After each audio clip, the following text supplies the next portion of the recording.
मी माझ्या भागामध्ये कामं करून दाखवलेली आहेत. अंबाजोगाईसाठी अनेक योजना आणायच्या आहेत असं त्यांनी म्हटलेलं आहे. अंबाजोगाईमध्ये प्रचार सभेत बोलताना अजित पवारांची जीभ घसरलेली आहे. त्यांनी एक वादग्रस्त वक्तव्य केलंय.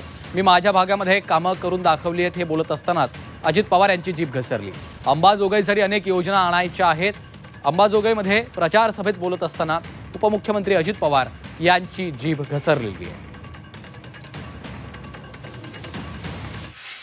गरीबातला गरीब असो किंवा कुणी असो, कुठल्याही जाती धर्मामध्ये जन्माला आलेला असो, त्या पद्धतीचं काम आपल्याला आपल्या अंबाजोगाईच्या परिसरामध्ये देखील करायचंय. मी माझ्या भागामध्ये करून दाखवलं, त्यावेळेस अंबाजोगाईला येऊन सांगतोय की आपण पण तसं करा. बरेच पुढारी येतात, सांगतात असं केलं पाहिजे, तसं केलं पाहिजे, आणि त्यांची शहरं एकदम घाण भिकार असतात. बकालपाडा असतो तिथं, त्यांना सांगायचा अधिकार नसतो.